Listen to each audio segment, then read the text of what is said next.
It's sometime. Hi guys! Can you guess the title of my next video? Hurry up! Write your guess in the comment section below. Are preservatives bad for you? I don't know what they are, so they must be good for me. No. Wait, I'll explain. A preservative is a substance added to foods, cosmetics, medicines, etc. to prevent them from spoiling.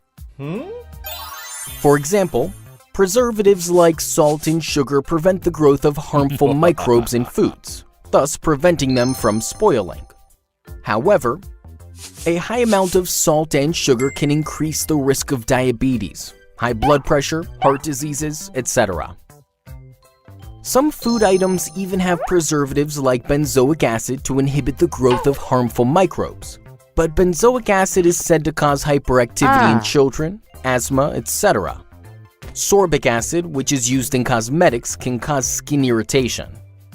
In people suffering from asthma, preservatives like sulfites can cause very serious problems like difficulty in breathing, tightness in chest, etc. Hence, it is very important to check the preservatives used and have them in moderate amounts.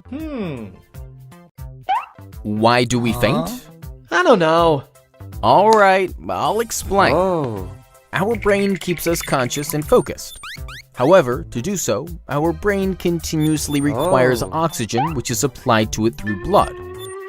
But sometimes when blood flow is reduced to the brain, it does not get sufficient oxygen. As a result, we temporarily lose consciousness and faint. The medical term for fainting is syncope. Cool name. Now, the most common causes due to which we faint are shock and stress. In these cases, our heart rate rises and the blood pressure increases. However, eventually, our vagus nerve, which emerges from the brain, stabilizes us. It signals the heart to slow down and decreases the blood pressure. But sometimes it malfunctions and drops the heart rate and blood pressure too much, reducing blood circulation to the brain. Due to lack of oxygen in the brain, we faint. This is called vasovagal syncope. Topic: pneumonia. What causes pneumonia? I don't know. Pneumonia is a lung infection caused by microorganisms, which generally leads to difficulty in breathing. Normally, we inhale oxygen-rich air which reaches our alveoli. Alveoli are surrounded by blood capillaries. Here, the oxygen through the walls of alveoli diffuses into our blood. However, sometimes we also inhale harmful microorganisms. Mostly, the cilia and mucus in our respiratory tract trap these microorganisms, which are then expelled while coughing. But sometimes the microorganisms don't get trapped and reach the alveoli. There, they start to multiply, causing lung infection. That is, pneumonia. Oh no. Now what do we do? Now, to protect ourselves, the immune cells start attacking the microorganisms, causing inflammation and accumulation of fluid in the alveoli. As a result, the inhaled oxygen cannot get easily diffused into blood, thus causing difficulty in breathing. Topic: stomata. Why do water lilies have stomata on the upper side of their leaves? Whoa. Don't immerse that plant completely in water. Oh, jeez. You don't have knowledge about anything. Water lily is an aquatic plant, so I'm keeping it totally underwater. Yes, you are right. It is an aquatic plant, but it is not an underwater plant. Its leaves float on water. Don't lie to me. How can leaves float?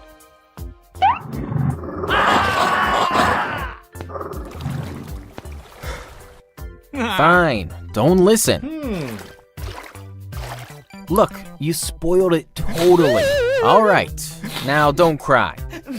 To understand why this happened, you need to first learn about stomata.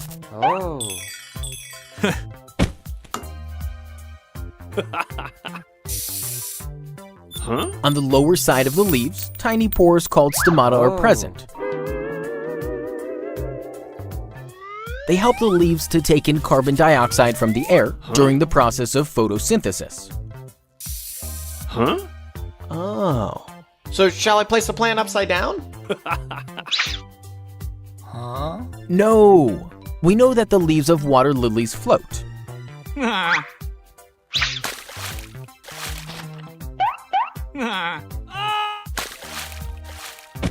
Hence, if the leaves of water lilies would have stomata on their lower side, then they would have been pressed against the water surface. As a result, the stomata would not be able to take in carbon dioxide from air. Thus, the leaves of water lilies have stomata on their upper side, where they easily get air and usually do not come in contact with water.